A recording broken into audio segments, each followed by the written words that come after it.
Iniciar o continuar nuestro estudio de esta tarde y a continuar con la carta de 2 de Corintios, capítulo 3. Al entrar a este capítulo, entramos a los capítulos más profundos de la carta que nos ilustran y por medio de las figuras que nos da el apóstol Pablo, nos ilustran la conversión de los creyentes o cuando sucedió nuestra conversión. Cuando nosotros tenemos esa convicción profunda de Cristo, no como eh, alguien que sabía predicar, una persona muy buena, el hombre que tiene el mejor carácter que ha tenido en la humanidad en sí, sino que más que eso, el Hijo de Dios y el resplandor de la gloria misma de Dios. De hecho, así lo define el apóstol Pablo. Él es la imagen misma de Dios y la gloria de Dios es Él. Y el apóstol Pablo, según parece, al utilizar, de acuerdo a su inspiración, por medio del Espíritu Santo, utiliza estas figuras para hacernos entender. Lo que podemos hacer es ir profundizando en las figuras, que lo que hacen es tratar de explicarnos el evento de la conversión en nuestros corazones y, por supuesto, el evento de la conversión en los corazones de otras personas. A esos temas nos vamos a llegar. Además, hay muchos versículos que son muy importantes en el cristianismo. Básicamente está unido este capítulo con el cuarto, con el quinto. Y son muy profundos, muy, muy profundos, que tienen que ver ya con el evangelismo, es decir, lo que procuramos y lo que queremos y por lo que oramos y por lo que luchamos y nos esforzamos, que otras personas conozcan de Cristo. Ya el apóstol Pablo había empezado a integrarse en esta profundidad del conocimiento y de la conversión al utilizar el símbolo del olor fragante, del olor grato, que lo menciona en los últimos versículos del capítulo 2. El hecho de que nosotros somos grato olor en Cristo Jesús para aquellos que se salvan, pero también somos olor de muerte para muerte en aquellos que se condenan. Eso ya lo habíamos visto en los últimos versículos. Así que el apóstol sigue utilizando estos símbolos, según parece, o entendería yo, que es porque se da cuenta que son cosas espirituales, son cosas profundas, cosas en las cuales él ha tenido visiones y muy probablemente tuvo estas revelaciones de sucesos que acontecieron antes en el Israel antiguo.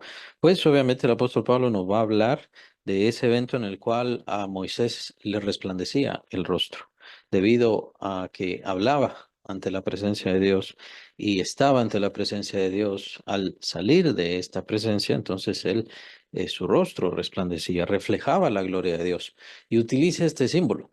Esto es muy importante. Utiliza este símbolo precisamente para hablarnos del evento en el cual las personas logran ver, contemplar la gloria del Señor Jesucristo.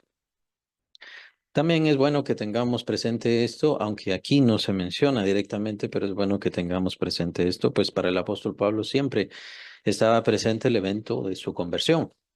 Su conversión, recordemos de que él, siendo fariseo, y siendo de los fariseos celosos, pues él incluso consintió la muerte, pues obviamente del primer mártir que era Esteban, pero también forzó y lastimó a muchos creyentes en Cristo precisamente por eso, por creer en el Señor Jesucristo.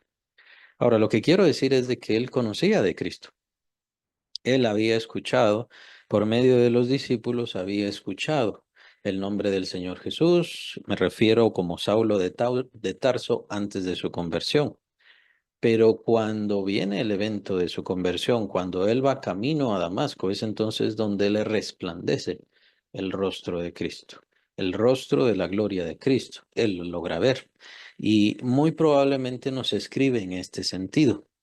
Y nuevamente digo, él no une estas palabras precisamente con el evento de su conversión, pero sí une el evento de la conversión al ver la gloria de Dios en el rostro de Cristo Jesús. Y de hecho hay muchas personas que son así. A lo que me refiero es de que hay muchas personas que han oído de Cristo Jesús. Y podríamos decir bien que todo el mundo ha escuchado y sigue escuchando sobre Cristo Jesús. El punto es qué tanto les ha resplandecido. la gloria del rostro de Cristo o la gloria de Cristo en sus corazones. A lo que me refiero es eh, su entrega a Cristo puede ser que dependa de el contemplar este gran resplandor, el resplandor y el conocer la imagen de Cristo precisamente como Dios. De esta manera fue como lo vio el apóstol Pablo. Así que él conocía a Jesús, su mensaje, su sentido, porque estuvo cerca de discípulos, me refiero antes, como Saulo de Tarso, e incluso, pues obviamente los torturaba y los obligaba a blasfemar. Eso lo menciona claramente la Biblia. Pero él recibió el testimonio. Además, recibió el testimonio, se recuerdan, de Esteban, porque Esteban habló claramente de toda la historia de Israel y por supuesto da a entender que toda esta historia llega y concluye y su forma más excelsa, pues obviamente es en la historia de Cristo y en el evento de Cristo. Todo lo que pasó en Israel reflejaba la venida del Señor Jesucristo. Esto, por supuesto, es lo que enciende el celo de los judíos, de los fariseos en ese entonces, y por supuesto apedrean a Esteban. Entonces, consideremos esto. Consideremos esto, ¿por qué? Porque cuando le hablamos a alguien del Señor Jesucristo, le estamos dando el mensaje del Señor Jesucristo, pero lo que esperamos y por lo que oramos es que Dios resplandezca en su corazón la gloria de Cristo. ¿Quién es verdaderamente? ¿Y quién es verdaderamente? Pues el Hijo de Dios, la imagen de Dios mismo, el que revela al Padre, al Espíritu, el resplandor de Dios que viene a nuestros corazones simplemente si lo dejamos entrar. Es una promesa del Padre.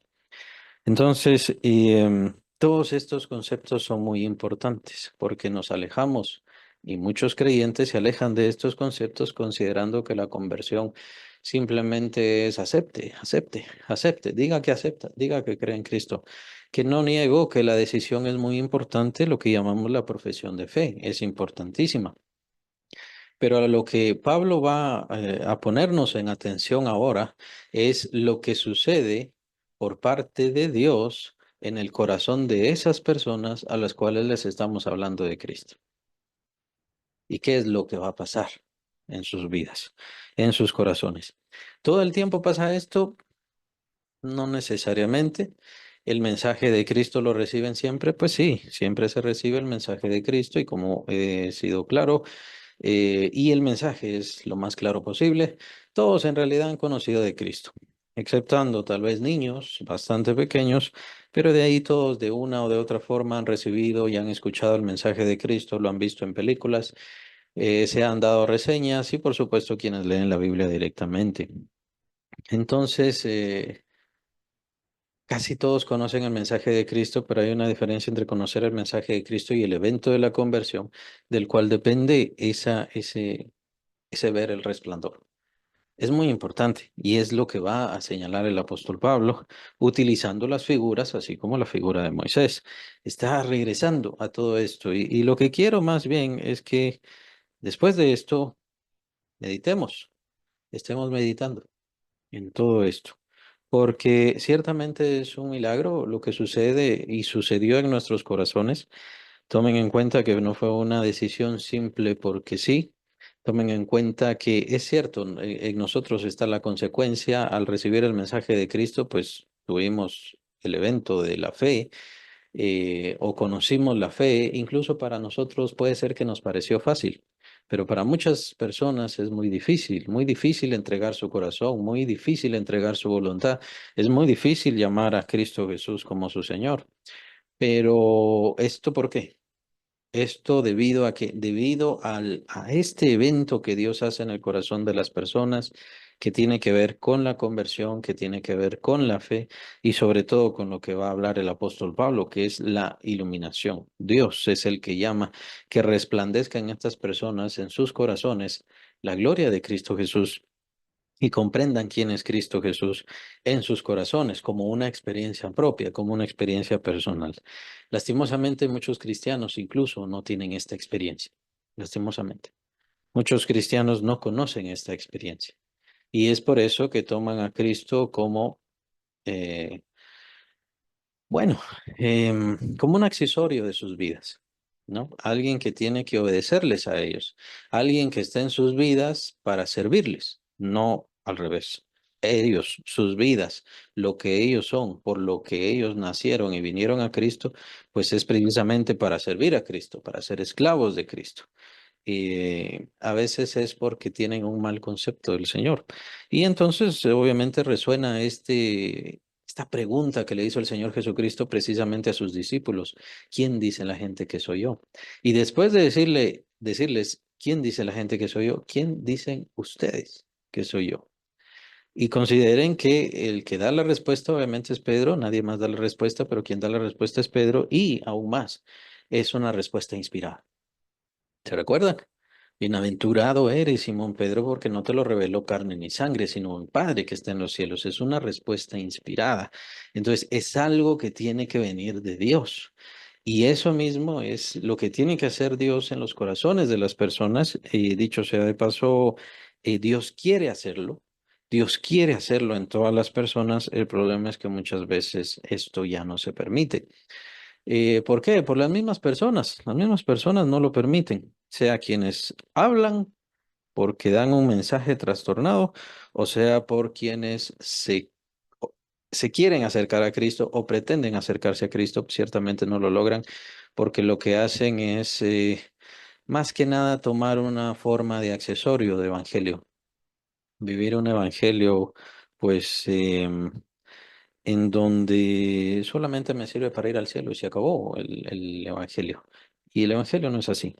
Bien, vamos a entrar al capítulo. Vale la pena esta introducción porque vamos a ver muchas cosas. Muchas cosas vamos a ver en este capítulo, en el cuarto y en el quinto. Y tienen mucha unión y tienen mucho que ver con el evangelismo, que recuerden que es nuestra principal función y el principal llamado. Y es por estas cosas por las cuales tenemos que orar en la conversión de las personas, a las personas a quienes les estamos evangelizando. Y por supuesto, a veces vemos hermanos que todavía penden de mucho pecado.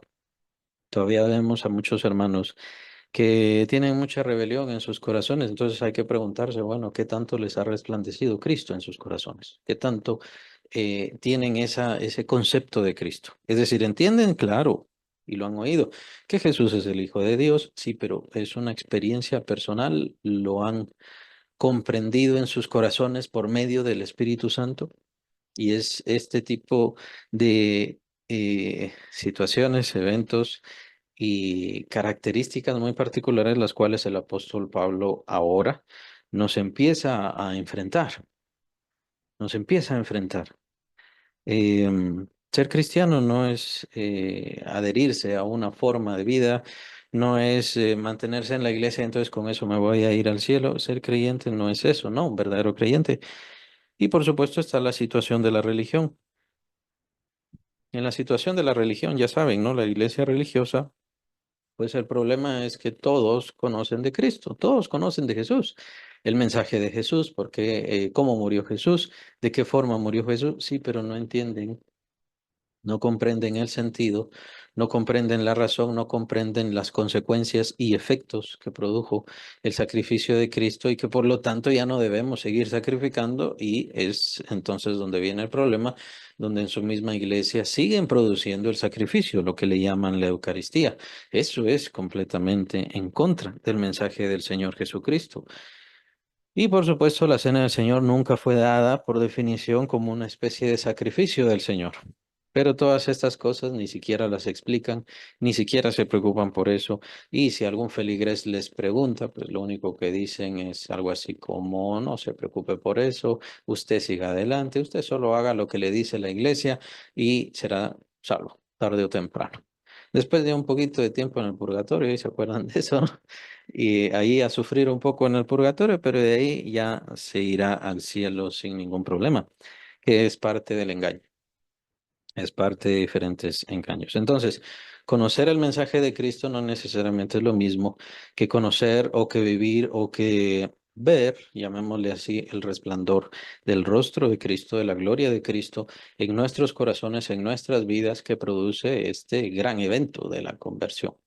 Y esto es dado por Dios, por cierto. Entonces, vamos a ahondar en estas cosas a través de este capítulo. Versículo 1, estamos en el capítulo 3, 2 de Corintios. Comenzamos otra vez a recom- recomendarnos a nosotros mismos, o tenemos necesidad como algunos de cartas de recomendación para vosotros o de recomendación de vosotros. Se recuerdan que las cartas de recomendación ya lo habíamos mencionado. Y se empezaron a dar y el apóstol Pablo señala quiénes son los que iban a recoger tal ofrenda. Entonces eso quedaba escrito en su carta, la carta llegaba primero y los hermanos ya estaban esperando. Era en este caso por cuestión de dinero. Ahora el apóstol Pablo de lo que está hablando acá es de su ministerio, de su trabajo, de sus credenciales, de su seguridad en cuanto al ministerio y de su solvencia o de su garantía de que es un ministro de Dios y por ende de Cristo. Entonces, es importante lo que señala aquí el apóstol Pablo, pues, ¿qué quiere decir esto? Quiere decir que el apóstol Pablo nuevamente está tratando situaciones de desviaciones. Otra vez los corintios estaban desviándose, no asegurándose o no tenían certeza si el apóstol Pablo era verdaderamente apóstol o qué. Bueno, el apóstol Pablo, de hecho, más adelante también defiende su ministerio, así que pareciera que esta idea está presente en toda esta carta. Pero la forma como contesta el apóstol Pablo es muy interesante. Versículo 2. Nuestras cartas sois vosotros. Nuestras cartas sois vosotros. Ahora recuerden que estas, aquí a lo que se refiere el apóstol Pablo, son carta de solvencia o carta de garantía, por así decirlo. Es más o menos como lo que trataba con respecto a la ofrenda.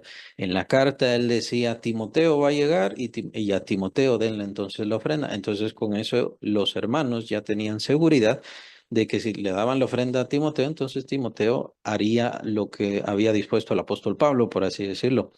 Entonces, esto es para que no cualquiera, pues la situación del dinero, ya saben ustedes que levanta demasiado conflicto y la iglesia de Cristo, pues no está libre de todas estas situaciones. Entonces, cualquier otro podría llegar, yo vengo de parte de Pablo. Yo vengo de parte de Pablo, así que entonces necesito tal dinero para tal cosa. Entonces, probablemente hubo iglesias que cayeron en este conflicto, en este problema, y la situación de las misiones, pues, da ese conflicto. Incluso en nuestra iglesia pasó hace bastante tiempo de que llegaban misioneros, decían que eran misioneros y terminaron robándose el aparato de la iglesia. Entonces, es a estas cartas a las que se refiere, cartas de solvencia, cartas de seguridad o de garantía. Ahora, la respuesta del apóstol Pablo, nuevamente digo, es muy interesante. Nuestras cartas sois vosotros. O sea, la garantía de que nosotros somos verdaderos ministros de Cristo y que yo soy verdadero apóstol, dice el apóstol Pablo, es ustedes. Ustedes son mi carta de apostolado. Ustedes son la garantía de mi ministerio. ¿Ya? Y tiene que ver también con lo que dice el apóstol Pablo, ustedes son mi gloria, pero yo también soy gloria de ustedes. Y esto es porque el ministerio que cargaba el apóstol Pablo, el ministerio que Dios le entregó al apóstol Pablo, y va a hablar sobre su ministerio, por cierto, también es gloria de los creyentes. ¿Por qué? Porque los creyentes, así como los corintios, así como los filipenses, así como colosenses, efesios y todos ellos, participaban del ministerio del apóstol Pablo. También el apóstol Pablo habla de esto sobre los romanos, así que los romanos también le enviaban ofrendas. Entonces, este ministerio es gloria de ellos porque ellos participaron y apoyaron en el ministerio, pero eh, pongámoslo un poco al revés también, y dice el apóstol Pablo también, nuestra gloria son ustedes. ¿Por qué? Porque ustedes son el fruto. Ustedes son el fruto de mi trabajo, ustedes son el fruto de mi ministerio, ustedes son el fruto de todo el esfuerzo, de todo el dolor, de todos los cárceles, de todos los problemas, de todos los golpes y situaciones que me he llevado. Ustedes son el fruto. Y si yo sufro es para beneficio de ustedes, para que ustedes crean, para que ustedes crezcan, para que ustedes entiendan. Así que todo lo que me pasa, dice el apóstol Pablo, esto lo dice en Filipenses, viene a favor del ministerio y a favor de ustedes. Entonces, aquí de lo que está hablando es de que su garantía de apostolado y su garantía de ministerio son los creyentes que están surgiendo, que están naciendo, que están viniendo en Cristo. Entonces, hay en otra porción donde el apóstol Pablo menciona que cada quien tiene que tener cuidado de dónde sobreedifica o cómo es su trabajo para sobreedificar. ¿Por qué? Porque la obra de cada quien será probada con fuego. Entonces es por el fuego que será revelada, por el fuego será mostrada y entonces cada quien verá si su trabajo permaneció, duró, fue resistente o si simplemente se consumió y se quemó con el fuego. Esto es muy importante hablando del ministerio, hablando del servicio y de cómo nosotros estamos sirviendo al Señor. Entonces son los creyentes, el fruto, la recompensa, la ganancia y por supuesto en este caso, como lo menciona el apóstol Pablo, las cartas de garantía, la seguridad de que Él es un ministro de Dios. Ahora, continúa elaborando sobre esta idea, escritas en nuestros corazones, conocidas y leídas por todos los hombres. A lo que se refiere Pablo es una certificación o una garantía de su ministerio, de su trabajo, de su esfuerzo, que es las personas y los creyentes que han nacido de nuevo.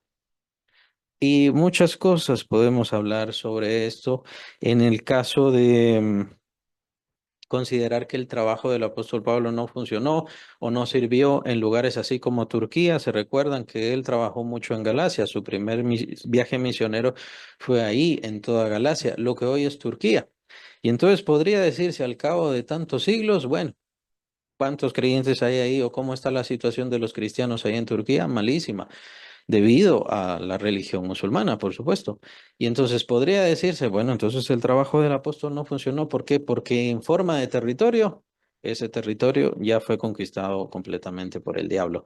El punto es de que no importa el territorio no es importante, no se trata del territorio, no se trata de que ese lugar tiene que permanecer y mantenerse para siempre de Cristo, porque el Señor en este momento no está preocupado por el territorio por los lugares, muchísimo menos por los templos. No se trata de los templos. Vemos en nuestros tiempos, sobre todo en lugares como Europa, que está creciendo muchísimo y el ateísmo está creciendo. Vemos que se están vaciando las iglesias completamente y están ya en desuso de tal manera que las iglesias se están convirtiendo en cafés o lugares como librerías. La gente entonces ya entra ahí a leer y cosas así, y tienen venta de libros. Entonces, y diferentes cosas, por supuesto. ¿Eso quiere decir que hubo un fracaso? ¿Eso quiere decir que fracasó? No, porque la garantía del trabajo y del ministerio está en los creyentes y en el corazón de los creyentes que han crecido, que han nacido de nuevo, que han entregado sus vidas a Cristo y que por supuesto se han convertido en ministros del Señor.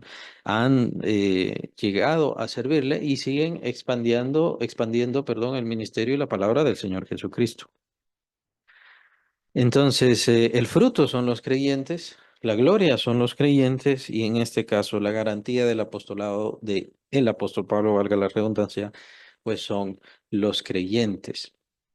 Pero él sigue ahondando en esta figura, lo cual es muy importante porque él seguirá elaborando entre figura y figura y figura para explicarnos todo este evento de la conversión y el asunto de la transformación de las personas. Versículo 3 siendo manifiesto que sois carta de Cristo, expedida por nosotros, escrita no con tinta, sino con el Espíritu del Dios vivo.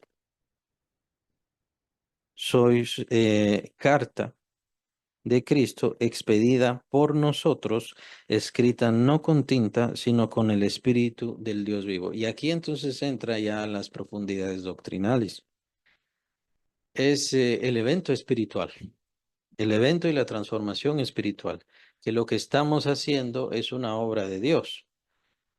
Es carta de Cristo expedida por nosotros, escrita no con tinta, sino con el Espíritu del Dios vivo. Entonces, participa Cristo porque a Él le pertenecen, participa el Espíritu Santo porque es por medio del Espíritu Santo que obra, que trabaja el apóstol Pablo y entonces esto se convierte en estas cartas de recomendación, que es una figura, nuevamente lo digo, pero el apóstol Pablo está elaborando y elaborando sobre esta figura, hablándonos de que es un trabajo del Espíritu Santo a través de nosotros, por medio de la predicación, por medio de la enseñanza, por medio de la palabra, que debe transformar los corazones y las vidas de las personas. Esas personas entonces se convierten a Cristo, pero se convierten de Cristo. Ya son propiedad de Él, oficialmente. Oficialmente son propiedad de Él, oficialmente le pertenecen a Dios, ya no pueden ser más entregadas al mundo, ya nunca más le pertenecerán al mundo. Y entonces nos damos cuenta de los eventos espirituales y de las transformaciones que empieza a hacer. Cuando nosotros entonces le hablamos a una persona de Cristo, consideren que ahí está el Espíritu Santo también tratando y esforzándose y haciendo el trabajo en su corazón. Cuando me refiero, cuando uso la palabra tratar, la utilizo en un sentido de que no a todos a quienes les hablamos de Cristo van a convertirse. No todos los que escuchan la palabra van a cambiar. De hecho, hay muchas personas en el mundo que cuando escuchan la palabra se sienten compungidas, sienten como un golpe de conciencia o un aguijón en sus conciencias, pero no se van a convertir. No se van a convertir. Entonces el Espíritu Santo está trabajando en sus conciencias, en sus mentes, les está haciendo recordar. Pero ¿qué pasa? Esas personas todavía no llegan al momento de la conversión o no abren su corazón o no dejan que Dios, que el Espíritu Santo les ilumine a Cristo, que es a donde va a llegar toda la elaboración que hace el apóstol Pablo. Eso es lo que hace falta. Entonces, es un acto espiritual, es un acto de milagro, es un acto sobrenatural, es un acto no humano. El Espíritu Santo está trabajando a través de nosotros, pero colaborando con nosotros. Pues es ahí precisamente donde ataca el demonio, ¿no? El demonio no puede atacar la obra del Espíritu Santo. El demonio no puede atacar el evento del sacrificio del Señor Jesucristo, con lo cual todo ha sido cancelado. Pero ¿qué es lo que ataca? Nos ataca a nosotros, que somos los que somos nosotros los colaboradores de Dios. Y a todos aquellos que se llaman colaboradores de Dios, incluso en otras religiones, y no estoy diciendo que lo sean, estoy diciendo que se llaman colaboradores de Dios, pero les ataca, les trastorna, les impone diferentes Cristos, diferentes formas del Señor Jesucristo, y esto precisamente para trastornar el mensaje, y al trastornar el mensaje, entonces el Espíritu Santo ya no trabaja. Es por eso que las personas religiosas tienen que sujetarse por medio de obligaciones, imposiciones y miedos, por supuesto, también, pero nosotros como creyentes debemos estar sujetos por el Espíritu Santo si nosotros se lo permitimos. Y entonces es donde cada quien debe evaluarse, porque al cabo de los años no logro todavía sujetarme al Espíritu Santo. ¿Cuál es la razón? Y entonces consideren la situación y el evento de la conversión. Desde ahí debemos poner nosotros nuestra mirada. ¿Cuál es mi convicción personal de Cristo Jesús?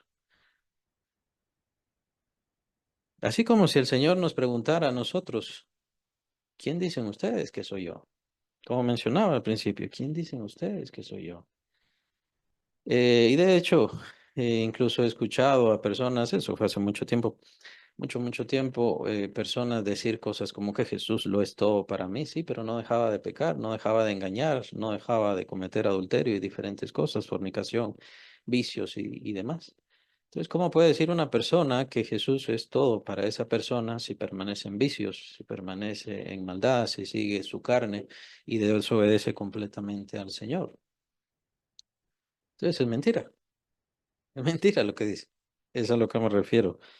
Y si el Espíritu Santo está transformando nuestros corazones para convertirnos en cartas de Cristo, o sea, que estamos manifestando a Cristo, su presencia, su esencia en este mundo, y es para eso que existimos, pues nuestra vida tiene que ser diferente, escrita y determinada, guiada por el Espíritu Santo. Tiene que ser distinta. El problema es cuando no lo es. Cuando lo único que tenemos es palabras, y es a eso lo que va a tratar el apóstol Pablo precisamente, en donde lo que nosotros somos no es algo humano, natural, escrito o gente que se está adhiriendo a una filosofía.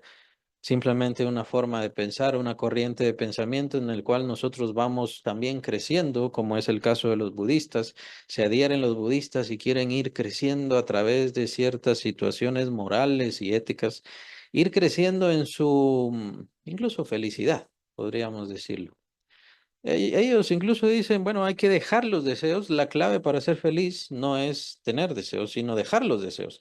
Hay que olvidarse de los deseos para que entonces nosotros podamos ser libres y entonces poder ser felices. Y ellos entonces se practican, se esfuerzan y someten toda su vida precisamente a eso, allá no tener deseos. Y aunque puede darse cierta situación moral y ética en diferentes religiones y formas y corrientes de pensar, nunca tendrán el evento de la transformación por el Espíritu Santo.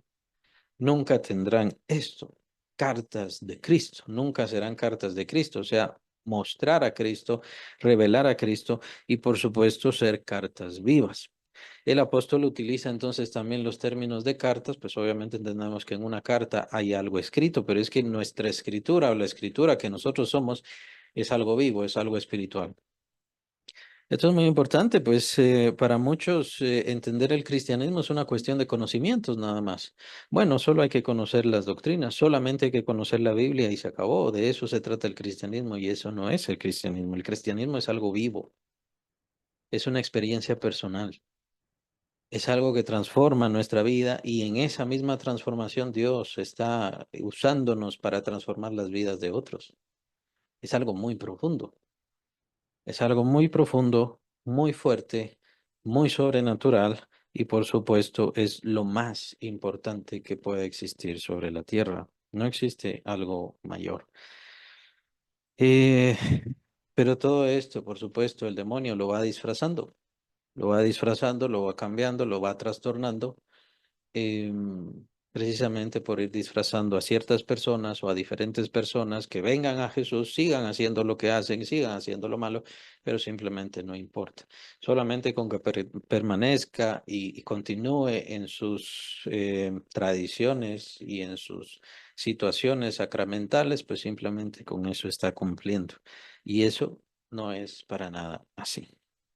Tiene que darse una manifestación. Tiene que darse una manifestación. Y para el apóstol Pablo era más que lógico. Ustedes son las cartas de nuestra solvencia, las cartas de la garantía de nuestro trabajo. Nuestro esfuerzo ha permanecido firme y es fuerte y está vivo y es pujante por causa de ustedes, porque en ustedes está Cristo viviendo y manifestándose.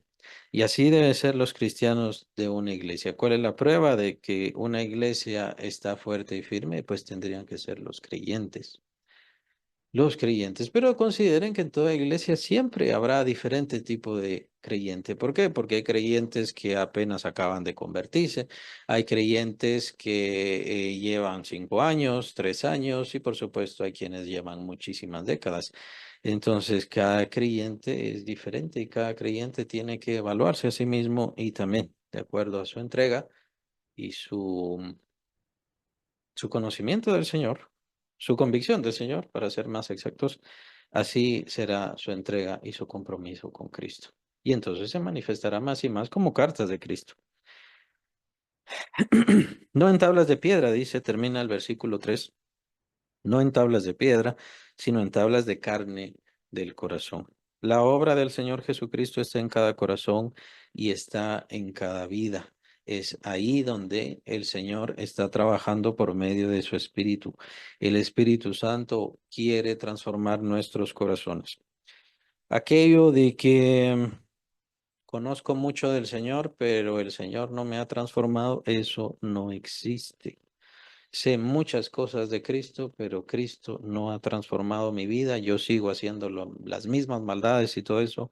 Eso no es verdad. No sé a qué Cristo ha de haber visto, pero no es el verdadero Cristo Jesús, el Hijo de Dios. Así que al considerar al Señor Jesucristo, al ver al Señor Jesucristo, y me refiero al verlo en nuestro corazón, como nos lo va a expresar el apóstol Pablo, al tener más y más ese concepto, esa comprensión, nuestros corazones tienen que ir cambiando. Eso es irrefutable.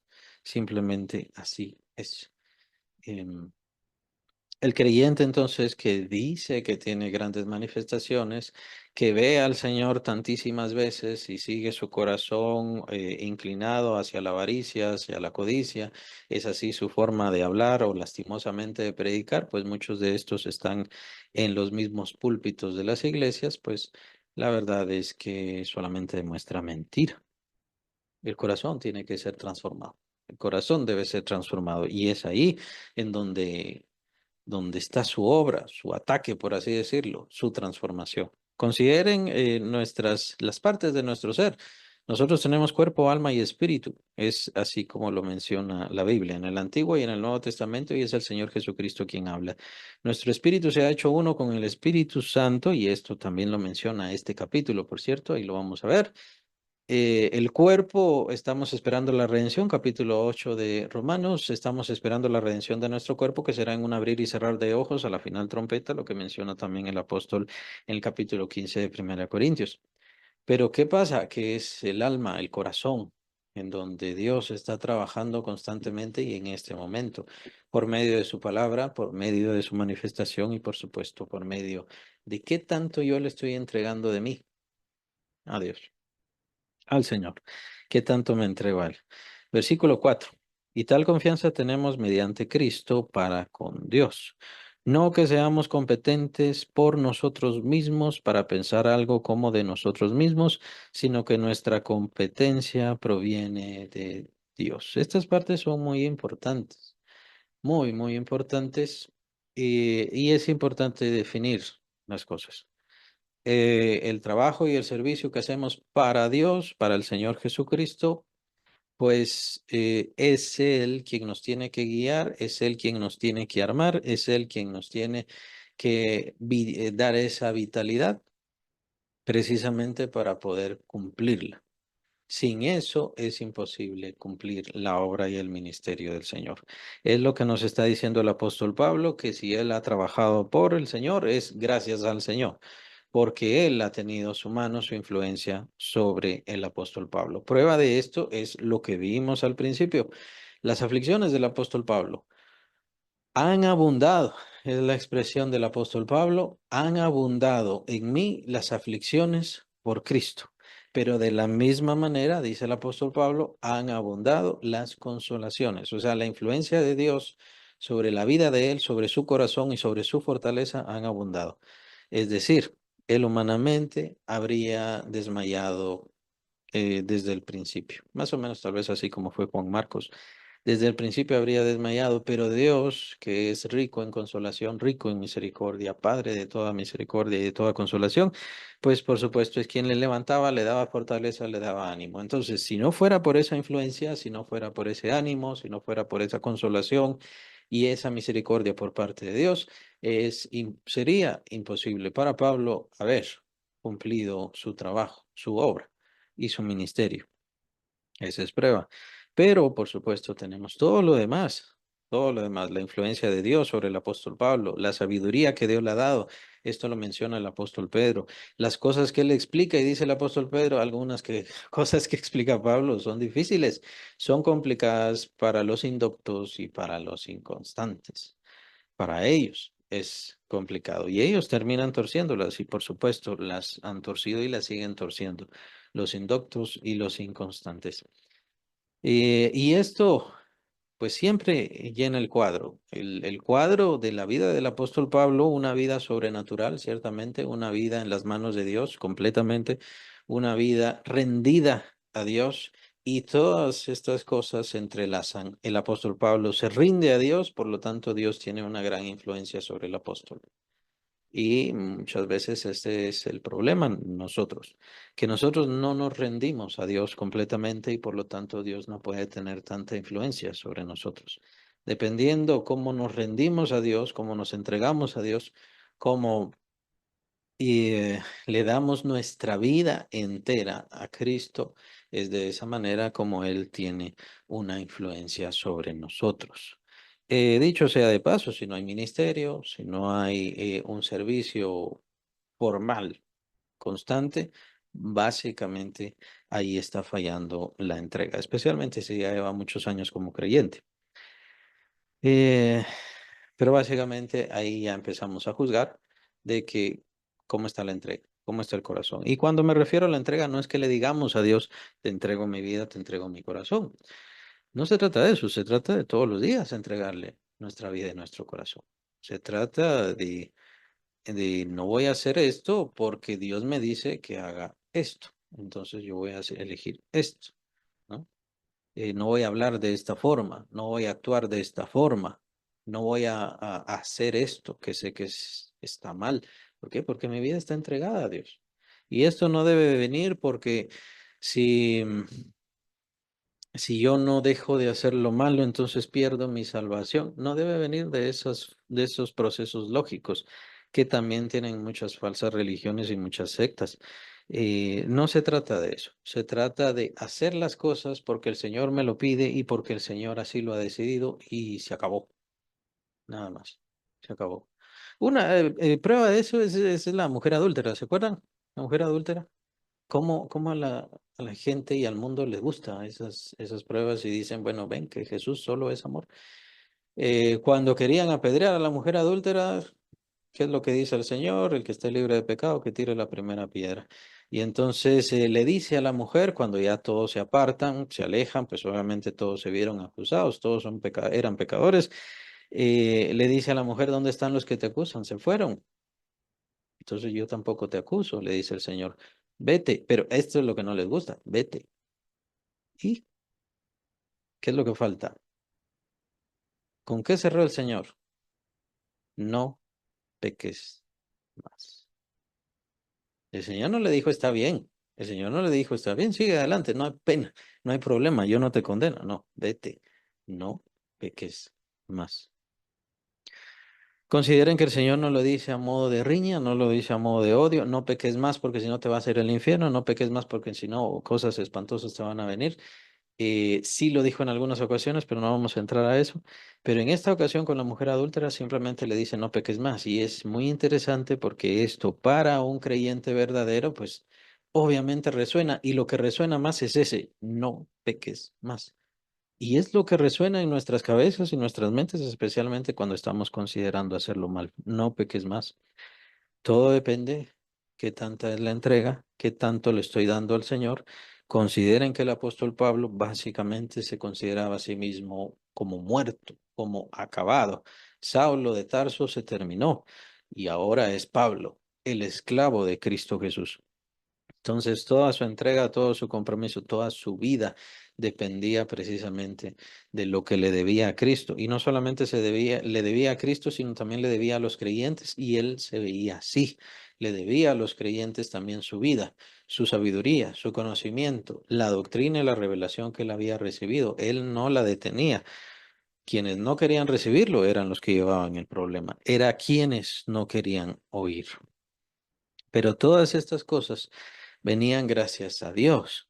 Dios era quien le daba la gracia, o así le llama el apóstol, es la gracia de Dios en mí, la que trabaja, no soy yo, pero es por eso que tenemos que considerar el contexto de la vida del apóstol, su entrega, su olvido de sí mismo y su entrega completamente al Señor Jesucristo. Muchos creyentes no consideran eso, muchos estudiosos no consideran eso, y es por eso que se tuerce. Bueno, todo depende de Dios, sí, depende de Dios, pero también Dios está esperando nuestra entrega, nuestro compromiso, nuestro esfuerzo, nuestra oración. ¿Qué tanto estamos orando? Queremos que el Señor convierta a tal persona. Bueno, ¿qué tanto está orando? ¿Qué tanto se está esforzando por esa persona? ¿Qué tanto está ayunando? ¿Qué tanto está llamando a Dios a la memoria de esa persona? Versículo 6, el cual asimismo nos hizo ministros competentes, vean, es en forma pasiva. Él nos hizo, Dios nos hizo ministros competentes de un nuevo pacto, no de la letra, sino del espíritu, porque la letra mata, mas el espíritu vivifica. Hemos leído el versículo 6 y creo que ahí se nos va a terminar el tiempo y definiendo em, sus características. El apóstol Pablo da varias características, el cual asimismo nos hizo ministros competentes de un nuevo pacto. Bien, Ya hemos visto que es en pasivo que ha leído el apóstol Pablo, que ha escrito, perdón, el apóstol Pablo.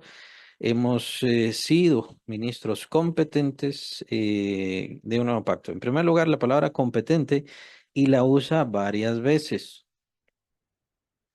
La palabra competente ahí también en los manuscritos se escribe o se traduce como suficiente. Suficiente. Entonces, al ser ministros competentes, también lo vimos, está en el versículo 5. Eso de competentes, esa palabra competente significa también suficiente. Dios nos hizo ministros suficientes o ministros completos. Por cierto, la palabra que aparece aquí en ministros o ministerio son derivativos de la palabra diáconos. ¿Se recuerdan que diácono es una palabra griega? Es genuinamente una palabra griega, que lo que significa es servidor, aunque más exactamente significa servidor de mesas. Eso es lo que significa la palabra diácono. Es la diferencia con doulos. Doulos significa esclavo, que también se puede traducir como siervo, y regularmente en la Biblia lo traducen como siervo. Doulos, pero doulos significa esclavo. ¿Cuál es la diferencia entre un doulos y un diáconos? El diácono es un servidor de mesas, ¿verdad? Pero también se refiere a servicio. La palabra aquí, ministerio, es derivativos de la palabra diáconos. Se los digo por si lo quieren apuntar, porque lo menciona una vez y otra vez y otra vez en cuanto al ministerio y es la palabra diáconos. Competentes de un nuevo pacto. Bueno, el nuevo pacto. El nuevo pacto es un término elemental y muy general adentro de todo el Nuevo Testamento. Lo menciona el Señor Jesucristo, por supuesto, la cena del Señor, la segunda ordenanza, fue dada específicamente para recordar el nuevo pacto y el nuevo pacto es la cancelación del pacto anterior, o sea, el pacto de Moisés, no la cancelación de todos los otros pactos, porque el pacto con Abraham nunca fue cancelado, el pacto con David nunca fue cancelado, y sus promesas y todo lo demás, sino más bien se cumplieron en Cristo Jesús. Esto quiere decir que nosotros todavía estamos bajo el pacto de David o bajo el pacto de Abraham. Lo que pasa es que todos se juntaron en el pacto de Cristo. Eso es, el pacto de Cristo Jesús. ¿Se recuerdan la cena del Señor?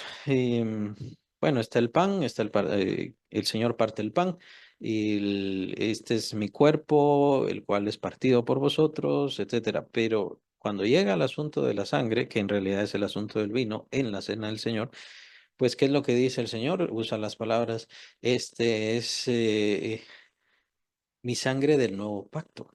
¿Se recuerdan? Mi sangre del nuevo pacto, la cual es derramada por todos vosotros, precisamente para la remisión de los pecados. La profecía del nuevo pacto aparece en Jeremías. Jeremías es el profeta que habla sobre el nuevo pacto, y esto debido a que el antiguo pacto lo había invalidado el pueblo de Israel, precisamente con sus pecados, con su rebeldía, con su maldad. ¿Cuál es el pacto que fue invalidado? ¿Cuál es el pacto que fue cancelado? Es el pacto de Moisés.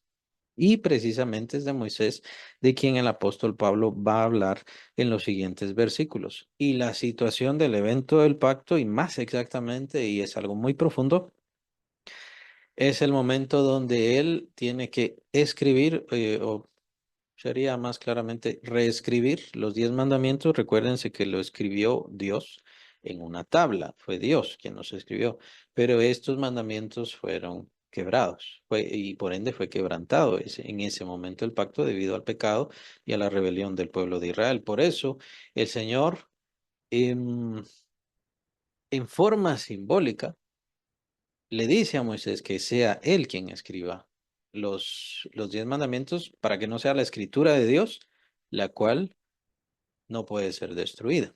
Y ya no van a ser entonces en piedra, sino que ahora van a ser en tabla, lo cual es una forma, o ya llamémosle así, un material más frágil, lo cual simboliza de que más adelante este pacto sería destruido, sería acabado. Esto debido a que el pacto de Moisés es simplemente un nombre, en realidad es el pacto con el pueblo de Israel. En este pacto Dios introduce al pueblo de Israel o integra al pueblo de Israel como parte vital de este pacto. Y la idea básica es Si el pueblo de Israel cumple mis mandamientos, si el pueblo de Israel sigue adelante y permanece fiel, entonces yo voy a ser fiel con ellos.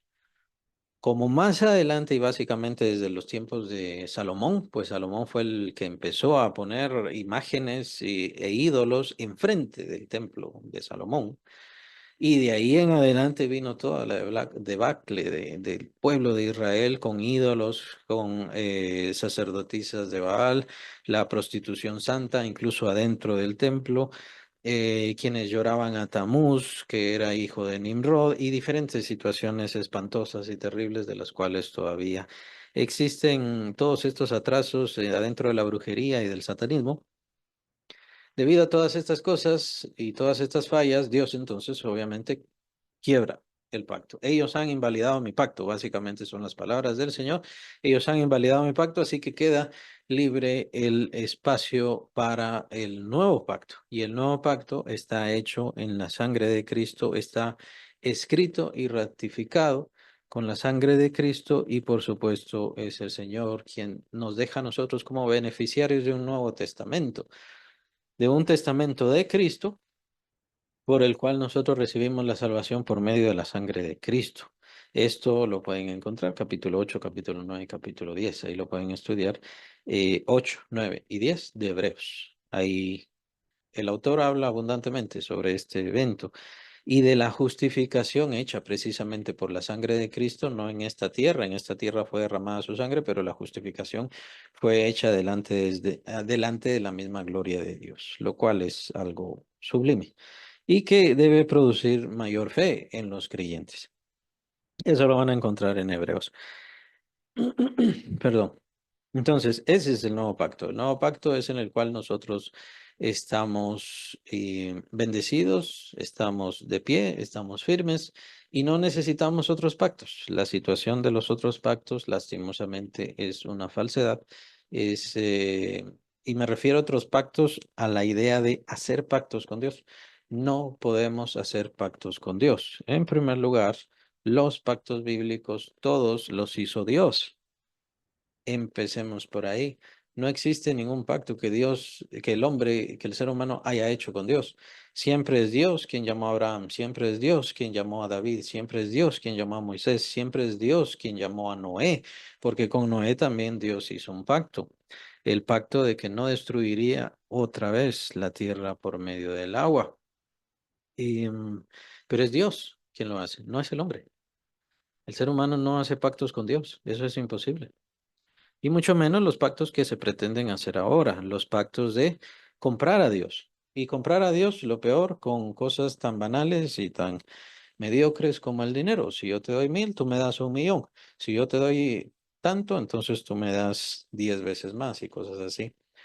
El pactar no es algo genuinamente bíblico y de hecho, los pactos que los hombres hacen a lo que llaman Dios solamente han existido adentro del paganismo y del satanismo. Entonces, ¿será que los pactos que ahora se están practicando son un poquito más orientados en forma pagana?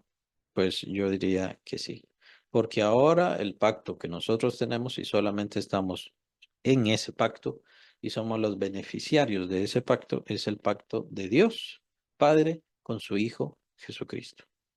Es ese el pacto que costó la sangre del Señor Jesucristo y la perfección absoluta del Señor Jesucristo y nosotros somos beneficiarios de ese pacto. Es por eso que el Padre Celestial no nos pide a nosotros por obligación, por ley o por determinación alguna, perfección, justificación, pureza de esto o de aquello. Es decir, no se dan estas cosas de ley o de decretos, debido a que los decretos y la ley y las cláusulas todas fueron cumplidas por Cristo. Él cumplió el pacto.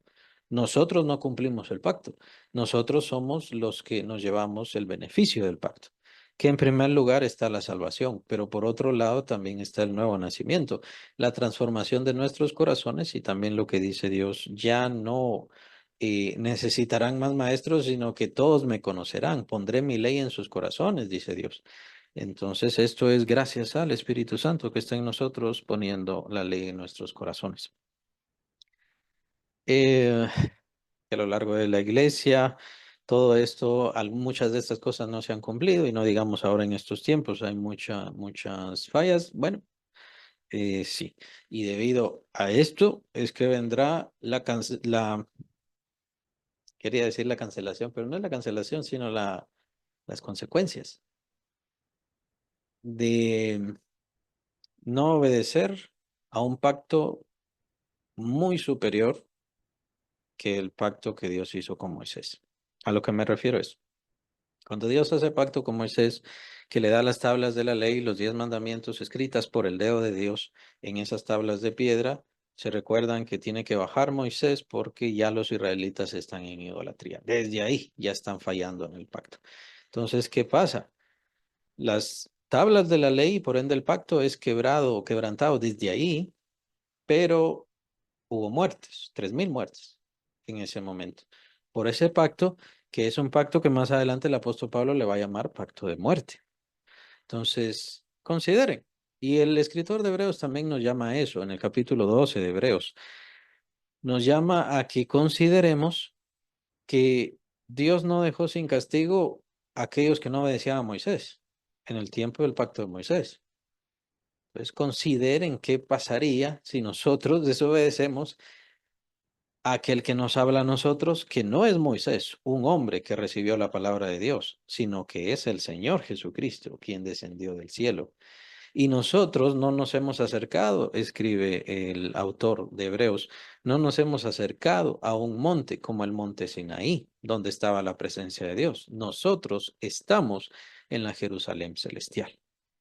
Entonces, hay que equiparar todo esto y que ciertamente a lo que me refiero es que todas estas fallas y toda esta decadencia que existe y que se ha dado y que aparentemente la iglesia como que no se quiere despertar, pues lo que va a provocar es el juicio y el juicio de hecho empieza en la misma iglesia y empezará en la misma iglesia. Solamente que ahora ya no será a escala del Israel antiguo, sino que será a escala mundial, pues la iglesia está en todo el mundo. Un nuevo pacto. Es un pacto perfecto, es un pacto eterno, es un pacto, consideren, ya básicamente descrito el pacto. Consideren entonces que en cuanto a sus características, el pacto ya no se puede quebrar, no se puede romper, no se puede destruir, no se puede arruinar, porque es un pacto basado en Cristo Jesús, en su sacrificio, en su persona, en su esencia, en su obra, en su humildad, o más exactamente su humillación. Capítulo 2 de Filipenses lo expresa el apóstol Pablo y ahonda bastante en esa humillación tan grande que hizo Cristo Jesús, en ese someterse tan grande que hizo Cristo Jesús, es ahí en donde se basa ese pacto. Entonces, el demonio, aun cuando estaba en la tierra, pudo tentarle y no le venció y no cayó en pecado. Ahora que está en la presencia de Dios, en la gloria de Dios, a la diestra del Padre, siendo nuestro abogado, muchísimo menos. El pacto está basado en todo lo que es Cristo Jesús y de ahí el pacto no será destruido o quebrantado. El problema es la fe de las personas. Ese es el problema. ¿Tienen fe? ¿No tienen fe? ¿No conocen la fe? ¿Entienden la fe? ¿Saben de qué se trata la fe? ¿Saben que tienen que mantener el fuego de la fe encendido? ¿Mantenerlo encendido? Aparentemente muchos cristianos no lo entienden y ahí vienen los problemas. Los problemas de la disociación. Es decir, creer en un pacto perfecto, pero en realidad no ser un creyente que responda en ese pacto. Pareciera casi como que adentro del pacto nunca estuvo.